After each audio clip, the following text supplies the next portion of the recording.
Well, good morning and thanks for joining us for today's live presentation on keeping your fleet DOT compliant. We do have quite a bit of information to cover, and we'll do our best to keep this to around 30 minutes. We also realize the nature of this topic can be a little dry, but we're doing this presentation based on considerable feedback we've received from our clients regarding DOT regulations. If you look at the bottom of the screen, you can see some of the solutions that we offer at Driver's Alert Training, How's My Driving, Telematics, MVRs, and the coaching application.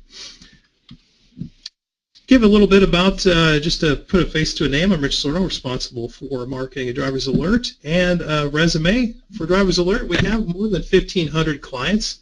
350,000 plus vehicles are currently under contract, and that translates into literally millions of documented unsafe driving events that we've shared with our clients over our 28 years of existence. We're also a trusted partner in the insurance industry with more than 100 companies.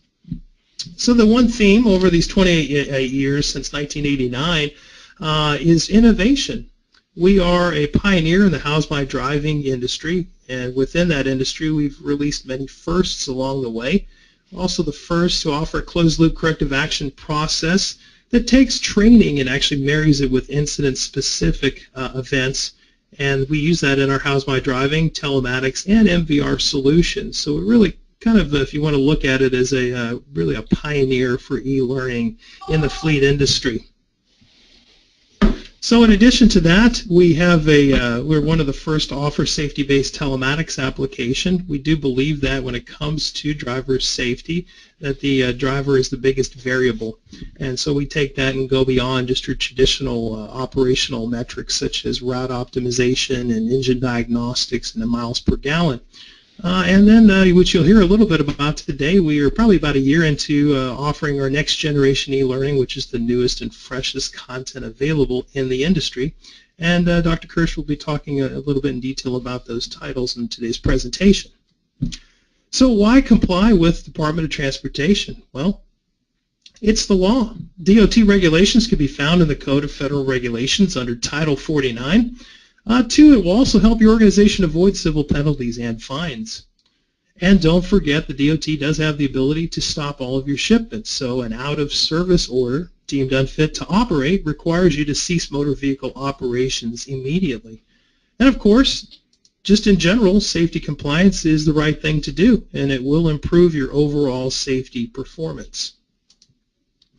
So today's goals, Dr. Kirsch is going to explain to you who must comply with DOT training requirements. Then he will discuss the FMCSA and talk about the definition for commercial motor vehicles. Then he will discuss some of the training requirements associated with DOT regulations. And then talk a little bit about additional workplace training associated with DOT. Then we'll follow up with some questions. We'll open it up using the online chat feature. You'll be able to submit some questions, and Dr. Kirsch will answer those in order. And then we will announce the winner of the Starbucks gift card. With that said, Dr. Ron Kirsch has more than 30 years experience in the occupational health and safety industry. He's a true icon, having published numerous articles on OHS, risk management, and hazard communication that have appeared in leading trade journals such as Occupational Health and Safety, Safety and Health, the Journal of Workers' Compensation, and Safety Matters. Dr. Kirsch is also the architect and project leader responsible for making Driver's Alert's training solution the most comprehensive in the industry. So with that said, I will turn it over to Ron. Ron? Well, thanks, Rich. I think first we need to give you a brief disclaimer. This presentation is going to touch on various DOT training requirements, and relying on this information alone won't necessarily make you compliant with all the regulations and requirements. There may be additional local and state regulations beyond the federal DOT requirements we review today. So we won't be covering things like pipelines and rail cars and vessels and maritime, aircraft, and other non-road related aspects of DOT. And secondly, the regulations are basically the minimum requirements for compliance, so you need to be setting your sights higher. So now that we've gotten that out of the way, let's talk about who must comply with DOT training requirements. Well, anyone who operates a commercial motor vehicle, or CMV. So you might ask yourself, what's a CMV? Well, CMVs are defined by the FMCSA, of course. So who's the FMCSA? Well, like everything else within the Department of Transportation and the regulatory world in general, it's a bit complicated. And of course, all the regulatory bodies love their acronyms. So we're going to try to go over a lot of these acronyms today, kind of uncover their meaning, and simplify this for you in a way that's easy to understand. So let's start with the Federal Motor Carrier Safety Administration. The FMCSA is a DOT agency with over 1,000 federal employees and 13,000 state partners across the nation. They partner with federal, state, and local enforcement agencies, motor carriers, drivers, and other safety stakeholders in order to get their job done. FMCSA's core mission is to prevent crashes, injuries, and fatalities related to large trucks and buses on our nation's roads. An important step in achieving the mission is to identify unsafe motor carriers and to prioritize FMCSA enforcement resources on those that pose the greatest safety risk. They're also responsible for passing the FMCSRs, which is just the R's for the regulations, obviously. So FMCSA defines commercial motor vehicles in several places. Subpart A is section 390.5 states that a CMV means any self-propelled or towed motor vehicle used on a highway in interstate commerce to transport passengers or property. They also define what a highway is, which is pretty much anything that the public can access. So when a motor vehicle has a gross vehicle weight rating or a gross combination weight rating, you're going to see those terms a lot, GVWR and GCWR, or a gross vehicle weight or gross combination weight greater than or equal to 10,001 pounds. This definition applies to many types of vehicles, such as package delivery vehicles with trailers, Class 3 trucks like an F350 and larger, box trucks, straight trucks. You may not realize it, but even a Class 1 truck like a F-150, for example, if it's pulling a heavy trailer, is considered to be a CMV if it meets the weight requirements. Also, if a vehicle is designed or used to transport more than 8 passengers, including the driver, for compensation, which is a key part of that, or if it's designed or used for transportation of more than 15 passengers, including the driver, and is not being compensated. So that would be something like your church buses, for example. Those are all considered commercial motor vehicles. Also, any size vehicle used to transport materials deemed by the Department of Transportation under 49 CFR Subtitle B, Chapter I, Subchapter C, if they're designated as hazardous materials and they're required to be placarded, those are considered commercial motor vehicles.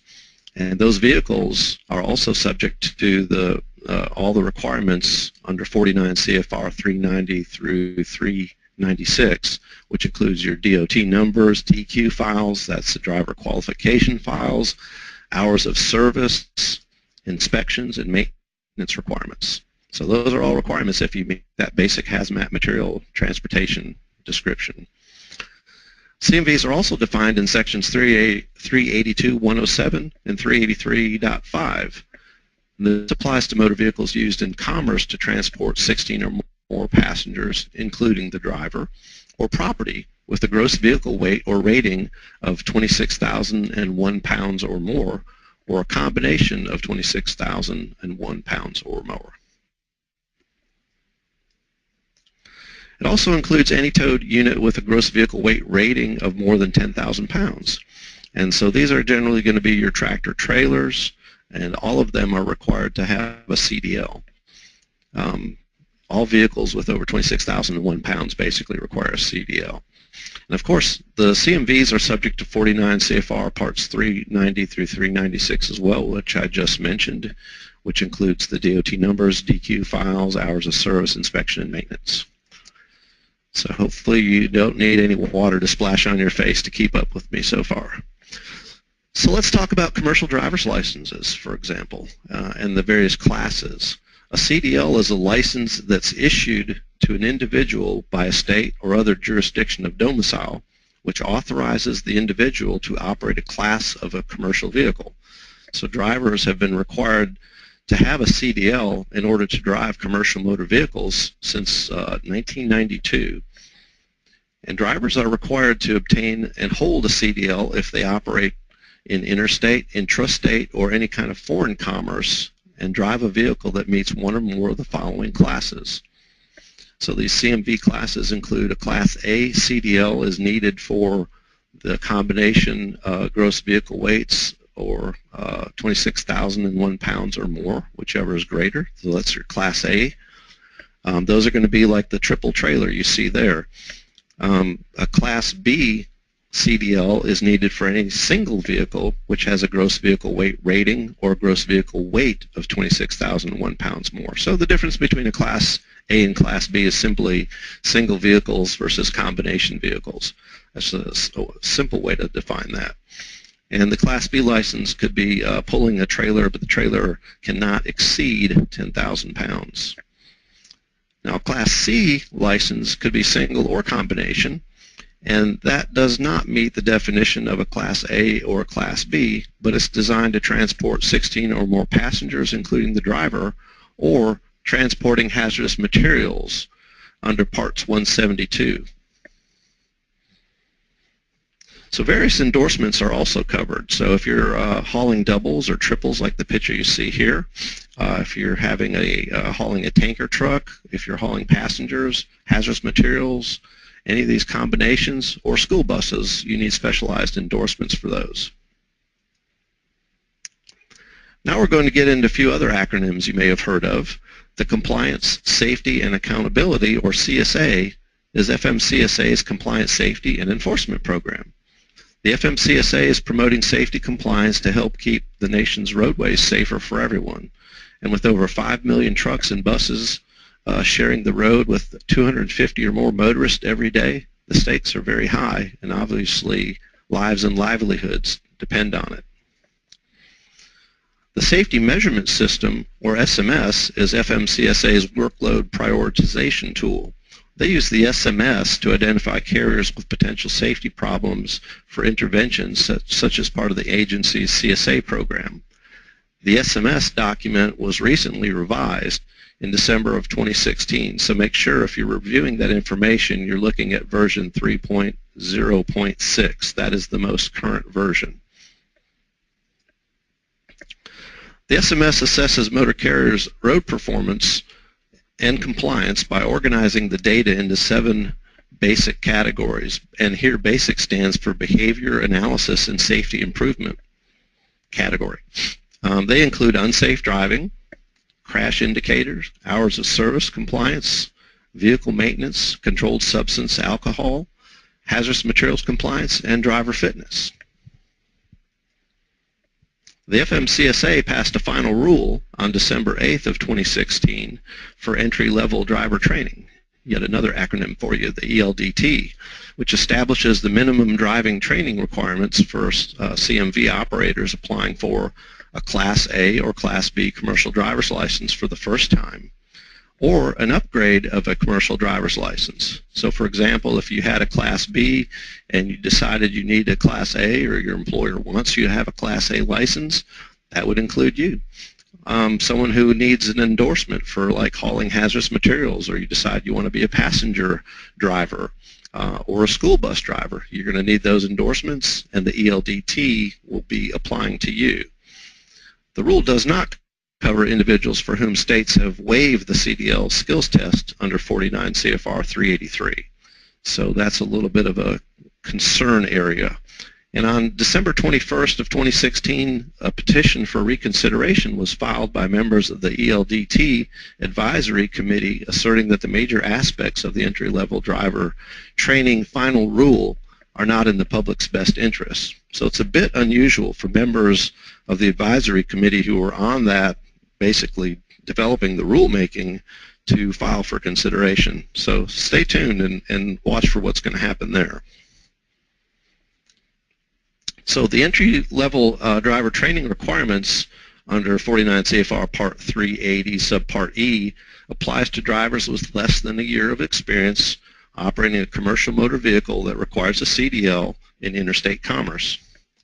It requires driver qualification requirements under Part 391, and training on that topic needs to address medical examination procedures, medical certification. It also should include general driver qualifications, responsibilities, and as well as disqualifications. It also needs to cover hours of service training for entry-level drivers. It needs to address the basic limits of driving hours on duty, off duty, sleeper berth, when you're driving. It talks about fatigue countermeasures, as well as your record of duty status, or RODS. Those are your logs. And the preparation, as well as the daily vehicle inspection reports, or DVIRs. So more acronyms for you. Something that you may not realize is that driver wellness is part of the training requirements for basic health maintenance, and it includes diet and exercise, alcohol and drug use and abuse, as well as stress management. There's also a requirement for whistleblower protection training, which is generally, it's covered by OSHA under 29 CFR 1978, and it's generally handled by most companies as a policy type document. FMCSA controlled substance and alcohol testing regulations are in place to protect the safety of the traveling public, and the public is best served if the drivers are aware of the effects of alcohol and controlled substances on health, safety, and the work environment. Educating drivers and training supervisors are essential for the programs to be effective, and employers are required to provide educational materials for drivers and training for supervisors prior to the start of the testing programs. And for supervisors of CDL holders, you're required to train on 2 hours, which includes an hour of alcohol misuse and abuse and an hour of controlled substances or drugs. And don't forget, you're also required to train your administrators. So anyone involved in administering your DOT drug and alcohol programs must also be trained. And hazardous materials. General awareness familiarization training is required. It's intended to raise the awareness level for HAZMAT employees who drive trucks that are placarded, basically. And it's covering things like the function-specific training hazard, safety training, personal protection equipment, PPE, your basic emergency response procedures, as well as HAZMAT security and awareness. Now, the emergency response procedure training is somewhat covered under OSHA, under HAZWOPER, but they don't expect you to train to that level under DOT. So basically, it's an awareness level training. HAZWOPER is, for hazardous waste emergency response procedures, and you're not required to train to that level of detail. And then the security awareness training is a general overview as well. And there's a lot more information if you want to look into HAZWOPER. That's under 29 CFR 1910.120. And the security training actually has, there are some available security awareness training directly from the DOT for free. So take advantage of that. And the training on this is all required initially, as we talked about, under the ELDT, as well as every 3 years, or if there's a change in job function.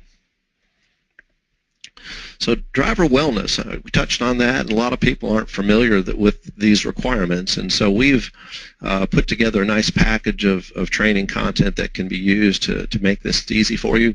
But DOT recognizes that a sedentary lifestyle and poor nutrition can lead to a higher risk of disease and other health issues, and those issues impact driver wellness, their performance, their ability to perform behind the wheel, as well as safety for sure. So covers things like alcohol awareness, diet and exercise, driver fatigue, stress, and tobacco and smoking. All those are areas that affect driver wellness. Now there's some kind of required, non-required training from DOT as well. And so in addition to all those specifics that we just talked about, every driver and employee are supposed to be instructed on the DOT requirements in this chapter under 390.3. And it doesn't really tell you how to deliver it, how to document, how to demonstrate competency. And even though a motor carrier can't necessarily be cited for not training on a specific topic, they can still cite you for not training on general overall awareness if your DOT covered employees aren't aware of the regulations. So that's a tough area for a lot of companies to try to do, and training on DOT at an awareness level is difficult. So one of the things we do to make that easier for you is to put all of that in one place. And workplace safety training is another area of concern, and you want to make sure that just because you're dealing with a DOT driver doesn't mean they're not subject to other regulatory requirements. So preventing workplace injuries benefits both the drivers and the carriers. So there's OSHA regulations that you need to be concerned with, and these are primarily, for, say you've got a driver that's involved in unloading his truck, and you want to train them on those aspects for material handling and personal protective equipment, powered industrial trucks if they use a forklift, for example. And you also want to make sure you train on safe lifting, back injury prevention techniques, ergonomics. And even though there aren't specific OSHA regulations on ergonomics, they can still cite you under the general duty clause. So if somebody's getting injured and you're not putting any kind of program in place or training in place, you can still be cited for that. And don't forget your basics like HAZCOM, lockout, tagout. All of those are still required to be trained upon. And even though you've got a DOT driver, they're still subject to OSHA regulations as well. Fortunately, Driver's Alert has made this easy for you. We've got a huge library of training for not only DOT compliance, but driver safety in general. We also cover all the basics of workplace safety and OSHA regulations, and HR, leadership, health and wellness. And all those courses can be used to meet your regulatory compliance requirements and can be an important part of managing your program. And here's an example of a screenshot from our system that just shows where a driver has gone in, basically taken some DOT reasonable suspicion training. His 2-hour class has been completed, and he's got his certificate of completion there. All the other OSHA-related courses that this driver's taken. So you can see that there's a couple things that are overdue that they need to be trained on. And if your DOT inspector asks you where your training certificate is, all you got to do is click on the certificate link and it'll pop up for you. So we covered a lot of information here. I think we gave you a good overview of what the DOT training requirements are, the Federal Motor Carrier Safety Administration, commercial motor vehicles. We covered the SMS, as well as the training requirements, and for drug and alcohol awareness, HAZMAT, driver wellness. Then also, we did a brief touch on the workplace training that was required. So it's important to understand that there are training topics outside of DOT that you still need to train on, even though it may not specifically be covered under DOT, it may be covered under other regulations. And also make sure to pay attention to your local and state regulatory requirements. And with that, I'm going to turn it back over to Rich, and we'll wrap it up. Okay, well, thank you, Ron, for all of that information. That was a lot to cover in a short amount of time. We're going to go ahead and take this opportunity to open up to some questions. So if you have a question for Dr. Kirsch, please use the online chat feature, type that question in, send it, and we will answer them in the order that we receive. So we'll go ahead and give you just a few minutes to do that, and we will start answering them. We have one here. So this individual, Ron, has Cornerstone On Demand and is asking, does our courseware, can it be delivered through Cornerstone? Yeah, so that's a great question. Our content is hosted in the cloud, and it's SCORM compliant, yet another acronym. But SCORM basically is just an acronym for training content formatting. It basically means that if the content is SCORM compliant, it will play on any SCORM compliant learning management system, or LMS, another acronym for you. So yes, our content will play on Cornerstone On Demand or any other learning management system that is SCORM compliant. That's SCORM, Shareable Course Object Reference Model. Hope that answers that question. Okay, great. Next question we have here is from the DOT perspective. What is considered proof that training has actually occurred? So in order to meet the DOT requirements, you basically have to have documentation to show who was trained, what they were trained on, the amount of time that they were in training, and some type of knowledge assessment for that training. So you have to somehow demonstrate competency, but they don't really tell you how to do that. But you have to have good training records. So DOT is like every other regulatory body. If you don't document it, it didn't happen, and you have to document it in a way that you can have access to that information. Needs to be readily available when you're being inspected by DOT. Okay, we have time for one more question. This individual is saying they do fall under the DOT requirement. I'm sorry, the mandate for the hours of service, and they were asking, does Driver's Alert offer some type of hours of service solution? Yes, Driver's Alert has, as part of our GPS telematics solution, we have an hours of service application. The app allows you to, basically comply with all the hours of service regulations by designating when you're driving, when you're not driving, when you're in a sleeper berth, etc. So there's an easy app that is linked to our telematics solution set, and it makes it much easier to deal and track with your hours of service, and is completely compliant with DOT. And it also gives visibility to your supervisors and management to help track when you're available for driving and when you're, rather than dealing with all the paper logbooks that everyone's familiar with for the last number of decades, having it all electronically available and accessible really is a key productivity tool. Okay, good. I think that's really all the time I think we've got for questions. We'll go ahead, and there are a few more. We'll follow up with you after the presentation. So I do appreciate those questions, lots of them, and a very interesting topic in terms of just the regulations that have been changing, so it's really timely. So anyway, if you still have some questions related to today's topic or questions regarding any of Driver's Alert's fleet safety solutions, including our next generation e-learning that Dr. Kirsch covered today, please feel free to contact Driver's Alert at the 800 number you see on the screen, or send us an email at sales@driversalert.com. Just to give you a heads up, we will be sending out a follow-up survey with a link. It'll take you to just a few questions. We do appreciate feedback to know what we're doing well and what we need to improve on. That is looked at by our entire management team, and those results do get incorporated into future presentations. In that email, you also see a link to a recording of this presentation as well as an introduction to our customer referral program. And now we'll go ahead and announce the winner of the Starbucks gift card. And the winner for the gift card for this hour is Krista Wolber. I hope I pronounced her last name right. Krista Wolber, W-U-L, B as in boy, E-R. So congratulations on your gift card. And in closing, we do conduct these webinars on a variety of fleet safety topics on a frequent basis, so please do visit our website to stay up to date on upcoming events. And we look forward to your participation in another live event in the very near future. So thanks again for joining us today, and have a great rest of your day.